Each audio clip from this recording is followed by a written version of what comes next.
नमस्कार फ्रेंड्स। माता लक्ष्मी, माता सरस्वती और माता पार्वती तीनों का घमंड तोड़ने वाली देवी माता अनुसुईया हैं, जो कि अत्रि ऋषि की पत्नी है। माता अनुसुईया की कथा इस प्रकार है।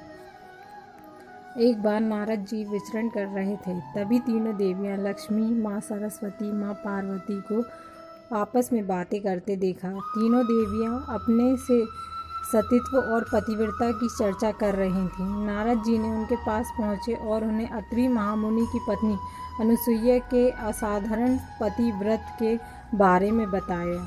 नारद जी बोले, उनके समान पवित्र और पतिव्रता तीनों लोकों में नहीं है। तीनों देवियों को मन में अनुसुईया के प्रति ईर्ष्या होने लगी। तीनों देवियों ने सती अनुसुईया के पतिव्रत को खंडित करने के लिए अपने पतियों को कहा। तीनों ने उन्हें बहुत समझाया, पर वे राजी नहीं हुए। इस विशेष आग्रह पर ब्रह्मा, विष्णु, महेश ने सती अनुसुईया के सतीत्व और ब्रह्म शक्ति परखने की सोची।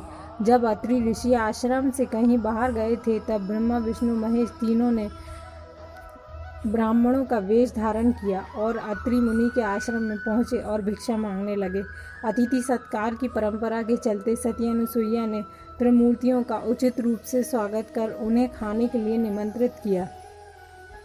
लेकिन ब्राह्मणों के भेष में त्रिमूर्तियों ने एक स्वर में कहा, हे सद्वी, हमारा एक नियम है कि जब तुम निर्वस्त्र होकर भोजन परोसोगी तभी हम भोजन करेंगे।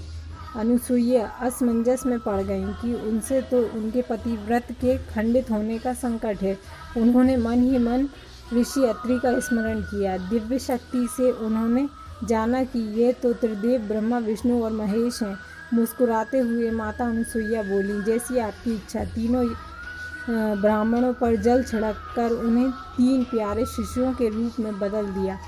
सुंदर शिशु देखकर माता अनुसुईया के हृदय में मातृत्व का भाव उमड़ पड़ा। शिशुओं को स्तनपान कराया, दूध भात खिलाया, गोद में सुलाया। तीनों गहरी नींद में सो गए। अनुसुईया माता ने तीनों को झूले में सुलाकर कहा, तीनों लोकों पर शासन करने वाले त्रिमूर्ति मेरे शिशु बन गए। मेरे भाग्य को क्या कहा जाएगा।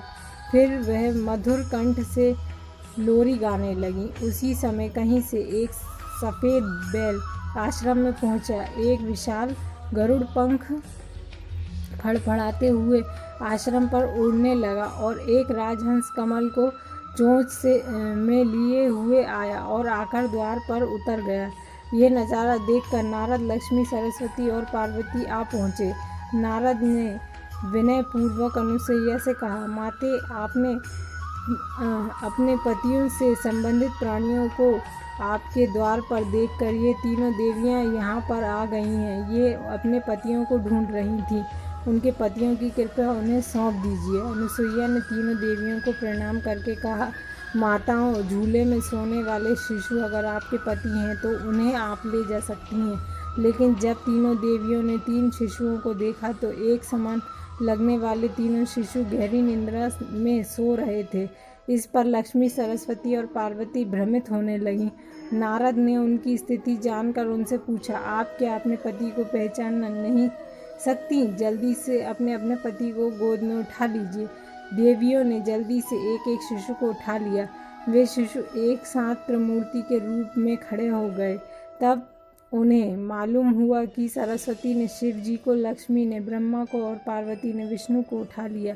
तीनों देवियां शर्मिंदा होकर दूर जा खड़ी हुई। तीनों देवियों ने माता अनुसुईया से क्षमा याचना की और यह सच भी बताया कि उन्होंने ही परीक्षा लेने के लिए अपने पतियों को बाध्य किया था। फिर प्रार्थना की कि उनके पति को पुनः अपने स्वरूप में ले आए।